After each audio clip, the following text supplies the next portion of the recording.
High all government job aspirants, welcome to my YouTube channel Zen studies for government jobs. তো এখন আমরা discuss করছি তোমাদের 20th September first শিফটের questions paper. কিছুদিন আগে লাইভ ক্লাস চলছিল, তো লাইভ ক্লাসে ইন্টারনেটের প্রবলেম জন্য সেই ক্লাসটা নিতে পারিনি। তো নতুন করে আবার ক্লাসটা আমি তোমাদের রেকর্ডিং করে দিচ্ছি যাতে তোমাদের দেখতে কোনো অসুবিধা না হয়। আজকের প্রশ্ন যথেষ্ট স্ট্যান্ডার্ড এবং কনসেপচুয়াল তোমাদের এসছে। তো যাদের ভালোভাবে প্রিপারেশন আছে একমাত্র তাদেরই কিন্তু পরীক্ষা কিন্তু ভালো হবে। তো যাদের এখনো পর্যন্ত পরীক্ষা হয়নি তারা অবশ্যই প্রশ্নগুলো দেখবে, কেমন টাইপের প্রশ্ন আসছে, এবং তার মতো করে নিজের মতো করে প্রিপারেশন প্রত্যেকে নিয়ে যাবে পরীক্ষা দিতে যাওয়ার আগে। আমাদের মেইন টেলিগ্রাম চ্যানেল জবস কে একাডেমি প্রত্যেকে জয়েন করে নেবে। সমস্ত নোটিফিকেশন, আপডেট, পিডিএফ, এই ক্লাসগুলোর লিঙ্ক সমস্ত কিছু এখান থেকে পেয়ে যাবে।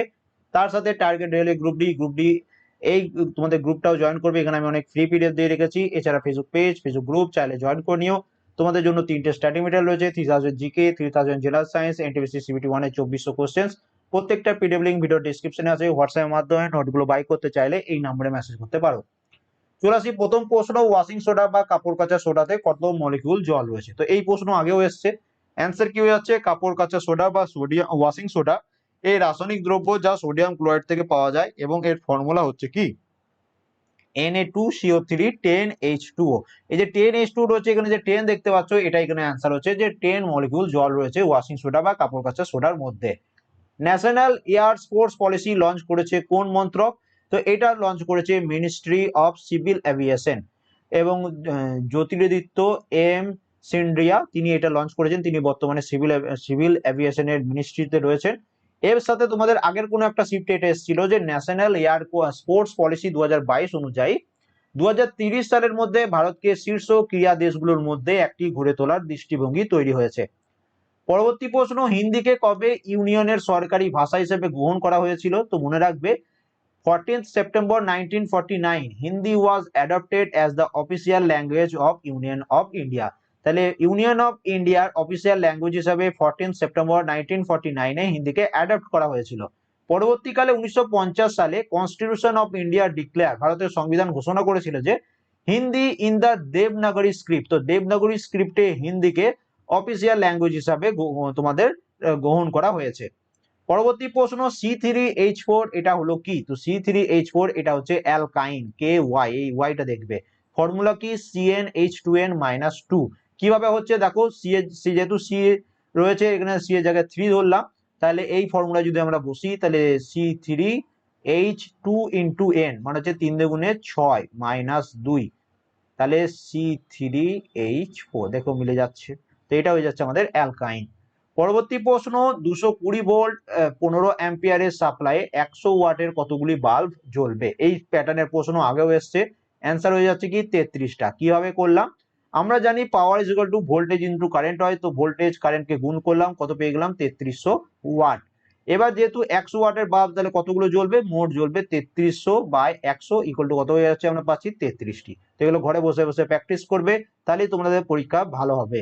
মাছের ডায়াগ্রাম থেকে একটা প্রশ্ন এসেছিল, তো মাছের ডায়াগ্রাম দেওয়া ছিল, সেখান থেকে তোমাদের একটা প্রশ্ন জিজ্ঞেস করেছিল। তেজস্বিনী যোজনা কোন রাজ্য সরকার শুরু করেছে? তো এই যে তেজস্বিনী যোজনা, এটা শুরু করেছে ঝাড়খণ্ড রাজ্য সরকার। রেলওয়ে বাজেটকে ইউনিয়ন বাজেটের সাথে মার্চ করা হয়েছে কোন সালে? তো এখানে কি অ্যান্সার হয়ে যাবে? 2017 সালে। তো এই প্রশ্নগুলো প্রত্যেকটা প্রশ্ন কিন্তু যথেষ্ট স্ট্যান্ডার্ড তোমাদের পরীক্ষায় দিয়েছে, এবং একটু টাফ তুলনামূলক সেকেন্ড ফেজ বা থার্ড ফেজের তুলনায়। যদি ফোকাস দূরত্বকে দ্বিগুণ করে দেওয়া হয় বক্রতা কেন্দ্র কি হবে? তো বক্রতা কেন্দ্র কিন্তু তোমাদের দ্বিগুণ হয়ে যাবে। সমতল দর্পণ সম্পর্কে কোন বাক্যটি সত্য? তো এটা তোমাদের 4টে স্টেটমেন্ট দেওয়া ছিল, তো এখানে মনে রাখবে অপশনগুলো তো আমি পাইনি, তো সমতল দর্পণের যে বৈশিষ্ট্য সেগুলো তোমাদের এখানে করিয়ে দিচ্ছি। সমতল দর্পণের প্রতিফলক পৃষ্ঠটি মসৃণ এবং সমতল হয়। সমতল দর্পণে আলো নিয়মিত প্রতিফলন ঘটে। দর্পণ থেকে বস্তু দূরত্ব যত, দর্পণ থেকে বিম্বের দূরত্ব ঠিক তত দূর হয়। সমতল দর্পণে সৃষ্ট বিম্ব অসৎ এবং সোজা হয়ে থাকে। সমতল দর্পণে বিম্বের পার্শ্ব পরিবর্তন হয়। সমতল দর্পণে বিম্বের আকারে বস্তু সমান আকারে সমান হয়। পরবর্তী প্রশ্ন তোমাদের চলে আসি, যে যখন আলো এক মাধ্যম থেকে অন্য মাধ্যমে যায় কোন ঘটনা ঘটে? এবার এটা কি অপশন ছিল আমার জানা নেই, তো এখানে তোমাদের কিছু এক্সট্রা ডিটেলস করে দিচ্ছি, যেটা তোমাদের পরবর্তীকালে যাদের পরীক্ষা রয়েছে তোমাদের খুব কাজে লাগবে। তো মনে রাখবে, যখন একটি আলোক রশ্মি একটি লঘু মাধ্যম থেকে একটি ঘন মাধ্যমে প্রবেশ করে, তখন আপাতন কোণ প্রতিসরণ কোণের চেয়ে বৃহত্তর হয়, কারণ আলোক রশ্মি স্বাভাবিক অবিলম্বের দিকে বেশি বেঁকে যায়।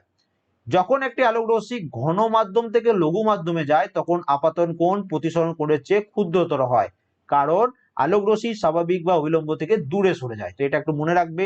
পরবর্তী প্রশ্ন, মাশরুম কেমন প্রকৃতির? এটাও অপশন পাইনি, তো তোমাদের একটু গুগল সার্চ করলে পেয়ে যাবে যে মাশরুম এটা হচ্ছে এক ধরনের ছত্রাক। নেপাল থেকে কোন নদীর উৎপত্তি হয়েছে? এটারও কোনো অপশন পাইনি, কিন্তু তোমাদের 2022-এ যে এনটিপিসি সিবিটি 2 হয়েছিল সেখানে এই প্রশ্নটা এসেছিল যে রাপ্তি নদীর উৎপত্তি কোথায়। তো রাপ্তি নদীর উৎপত্তি হচ্ছে নেপাল থেকে। তো সেই জন্য এটাকে আমি এখানে এক্সট্রা ডিটেলস হিসাবে অ্যাড করে দিলাম, সামনে যাদের পরীক্ষা আছে তারা অবশ্যই একটু চোখ বুলিয়ে যাবে। 42তম যে সংবিধান সংশোধনী কোন সালে হয়েছিল? তো 42তম সংবিধান সংশোধনী হয়েছিল 1976 সালে। রিপিটেড প্রশ্ন। আধুনিক পর্যায় সারণীতে মোট কতগুলি প্রাকৃতিক মৌল রয়েছে? আমরা প্রত্যেকে জেনে গেছি, এটা বহুবার রিপিট হয়েছে, তো 94টি। আমাদের মডার্ন যে পিরিয়ডিক টেবিল সেখানে টোটাল 118টা এলিমেন্ট রয়েছে, তার মধ্যে 94টা হচ্ছে তোমাদের ন্যাচারালি বা প্রাকৃতিকগতভাবে এবং 24টা হচ্ছে আর্টিফিশিয়াল বা কৃত্রিমগতভাবে। এবং এই যে ডাটাটা দেখালাম এটা পুরো তোমাদের এনসিইআরটি ক্লাস 10 থেকে নেওয়া।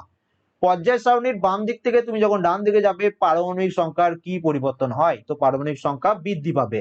এর সাথে আরো এক্সট্রা ডিটেইলস তোমাদের জেনে রাখা উচিত যে বাম দিক থেকে যখন ডান দিকে সরে যায় তখন পারমাণবিক ব্যাসার্ধ হ্রাস পায়। বাম দিক থেকে ডান দিকে ধাতব চরিত্র বৃদ্ধি পায়, অধাতব চরিত্র বাম দিক থেকে ডান দিকে গেলে ধাতব চরিত্র হ্রাস পায়, অধাতব চরিত্র বৃদ্ধি পায়, এটা মনে রাখবে।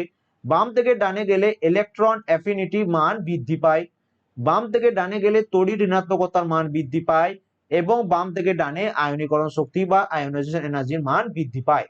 পরবর্তী প্রশ্ন দেখো, গাড়ির হেডলাইটের দর্পণ যেটি থাকে সেটির আলোর কি হয়ে থাকে? তো সেটাতে আলোর ডিসপারশন বা বিচ্ছুরণ হয়ে থাকে। পরবর্তী প্রশ্ন, কোন গোলকের অবতল পৃষ্ঠ যদি প্রতিফলক রূপে কাজ করে, অর্থাৎ আলোর নিয়মিত প্রতিফলন যদি গোলীয় দর্পণের অবতলের পৃষ্ঠ হতে সংগঠিত হয় তাকে কেমন ধরনের দর্পণ বলা হয়? তাকে বলা হয় অবতল দর্পণ। দেখো প্রশ্নটা কিন্তু এইরকম ভাবে আসেনি, প্রশ্নটা আর একটু ঘুরিয়ে ফিরিয়ে 3-4 লাইন বড় করে তোমাদের এসেছিল, কিন্তু ঘুরিয়ে ফিরিয়ে এই প্রশ্নটাই দাঁড়াচ্ছে। এফির সাথে যদি CuSO4 এর বিক্রিয়া হয় কোনটি সত্য হবে? তো দেখো Fe কোথায় রয়েছে? আয়রন রয়েছে এখানে, কপার রয়েছে এখানে, তাহলে কি হচ্ছে কপারের তুলনায় আয়রন হচ্ছে বেশি প্রতিক্রিয়াশীল। যেটা প্রতিক্রিয়াশীল সেটা তার কম প্রতিক্রিয়াশীল যে যৌগ থাকবে সেখান থেকে তাকে প্রতিস্থাপন করে নিজে সেখানে যুক্ত হয়ে যাবে সেই যৌগটার সাথে। তাহলে এখান থেকে কি হবে?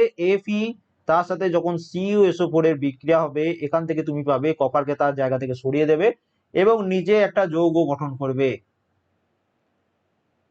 তো এখান থেকে আমরা যেটা পেয়ে গেলাম সেটা হচ্ছে কি যে Fe প্লাস CuSO4 এখান থেকে তৈরি হচ্ছে Cu প্লাস FeSO4। এই বিক্রিয়াটিকে বলা হয় একটা সিঙ্গেল ডিসপ্লেসমেন্ট রিঅ্যাকশন। কপার যেহেতু লোহা, কপারের থেকে লোহা যেহেতু বেশি প্রতিক্রিয়াশীল তাই এখানে কপার লোহাকে প্রতিস্থাপন করে FeSO4 যৌগ গঠন করবে। কোভিড-19 আক্রান্ত শিশুদের তোমাদের মনস্তাত্ত্বিক প্রাথমিক চিকিৎসা এবং মানসিক সহায়তা প্রদান করার জন্য সমবেদনা যোজনা চালু করেছে কোন মন্ত্রণালয়? তো এটা চালু করেছে ministry of women and child development. চৌম্বক ক্ষেত্রে সলিনয়েড থেকে তোমাদের একটা প্রশ্ন ছিল, প্রত্যেকদিন চৌম্বক ক্ষেত্র বা ম্যাগনেটিক ফিল্ড থেকে প্রশ্ন আসছে, তো অবশ্যই এটা একটু পড়ে রাখবে। ফুলের মহিলা প্রজনন অঙ্গ থেকে একটা প্রশ্ন, এটাও কিন্তু তোমাদের রিপিটেড প্রশ্ন। অপশন কি ছিল আমার জানা নেই, তো যেহেতু আগের পরীক্ষা তো আমি এটা এক্সট্রা ডিটেলসে করেছিলাম যে গর্ভকেশর হচ্ছে একটা ফুলের মহিলা প্রজনন অঙ্গ। গর্ভকেশর হলো ফুলের ডিম্বাণু উৎপাদনকারী অঙ্গ এবং গর্ভকেশরের কাজ হলো পরাগ গ্রহণ করা এবং বীজ উৎপাদন করা। পরবর্তী প্রশ্ন তোমাদের যেটা এসেছিল যে 30 ওয়াট এবং 50 ওয়াটের দুটি বাল্বকে প্যারালাল কানেকশনে যখন কানেক্ট করা হয় 220 ভোল্ট সাপ্লাই দেওয়া হলে কোন বাল্বটি বেশি জোরালো ভাবে জ্বলবে? তো মনে রাখবে যখন সেটাকে প্যারালাল কানেকশন বা সমান্তরাল সমবায়ে যুক্ত করা হয় তখন যে বাল্বটির ওয়াট বেশি তো সেইটা জোরালো ভাবে জ্বলবে। তাহলে এখানে 50 ওয়াটের বাল্বটি জোরালো ভাবে জ্বলবে।